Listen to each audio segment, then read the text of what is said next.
This video is sponsored by Wargaming. If you think you might enjoy Pagan Online, click on the link in the description below.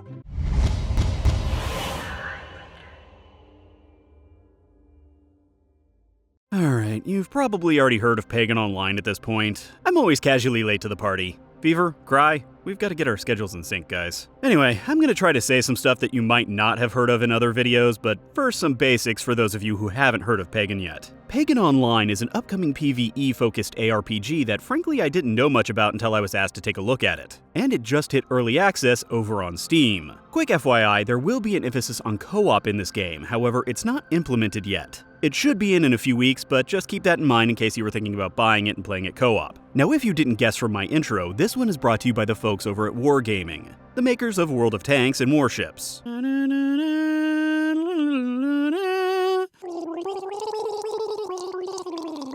So this isn't a smaller indie title, there is a larger team with some experience behind this game. With the ARPG genre becoming a bit meh lately, Pagan is aiming to be a more quality offering, going back to the genre's foundations. I also noticed that it had a few new ideas to bring to the table. And no loot boxes! Play the celebratory music!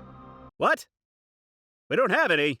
What do you mean we don't have any? We don't have any. Pagan starts off by having you choose a character. You only have 3 choices to begin with, though there are 8 overall that you'll unlock over time. But more on that later. You have the Kingy Witch, aka a DPS with a big axe, Istok, aka a tank with a big hammer, and Anya, aka Wibbles on a Saturday night. Ow! Really? What? I decided to run with the tank guy because I figured he'd be the most survivable, although upon looking through this footage I realized Anya is a leecher and might have been a better choice. I don't know, I guess I was just distracted or something. Ow! Just cuz. Okay. Pagan then fills you in on its story, which has an interesting art style and, hey guy, you got something on your neck. I could help you with that. You know what, never mind, you kind of pull it off. And then you get started. Now, Pagan is very much an ARPG, except that instead of clicking to move, you use WASD, which reminds me of MXM. Gone, but not. Well, yeah, kinda forgotten. The rest of the controls are fairly normal. Left click for a basic attack, and right click, middle click, shift, E, space, and F for special attacks. That's a whole lot of special. For my bearded fellow, my shift button was a temporary shield that blocked a good amount of damage. This was how I avoided taking damage, as movement and the overall pace of Pagan seems to be a bit slower than others in the genre. My right click was an AoE that went out in a line, damaging and slowing enemies. Middle click allowed me to go all Thor and use a boomerang hammer. My E was a taunt, which would be helpful in co-op. And spacebar was an AoE circle that also healed me for a bit. And F allowed me to call the hand of God, apparently. So after a quick tutorial, you die. Well, that was a short game. Oh, there's more. You are then taken to Pantheon, which acts as a social hub where you can see other players running around, and it's where you'll do all your crafting, selling, raising of skills, etc. To unlock these different stations, you'll need to do some missions so that you can recruit people to run them, aka watch them die. I'm a hero. The battle gate is where you'll choose your missions. Now, Pagan is broken down into levels. You'll typically load into a map and work your way through it, killing waves of baddies and collecting a ton of loot, until you either kill a boss or complete whatever that particular mission's objective is. Each map appears to have several different paths you could take to complete the mission, meaning there is some replayability here. And nicely, the game introduces some interesting ideas that keeps things fresh. There are timed chests that lock up after a short amount of time, so you'll need to move as quickly as you can to find them. If you do, it provides a good amount of loot and crafting materials. Then there's the chicken.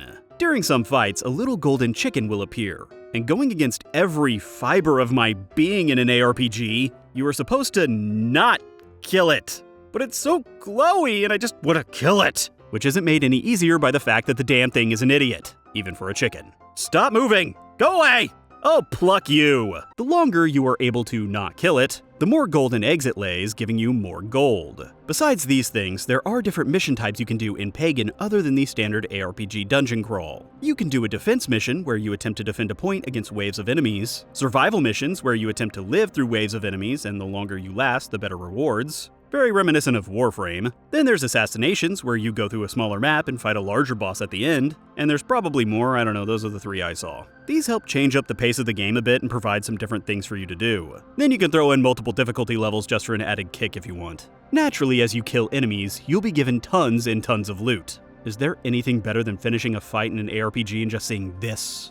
No, there is not. You'll be given equipment to help make your character stronger, and crafting materials to help make better equipment. Crafting works like you think it would. You put all the things into a box and it does a little thing and then pop, I kinda like it. You'll also gain levels, which will unlock your skills and allow you to upgrade them to make them more efficient. On top of all of that, on occasion you will gain a character shard. As I mentioned earlier, there are 8 characters currently available in Pagan. However, to unlock them, you'll need to collect enough character shards. The shards seem to drop randomly, so you aren't really able to farm shards for a certain character to unlock. Now, characters in Pagan are a bit like MOBA characters. You don't have builds per se.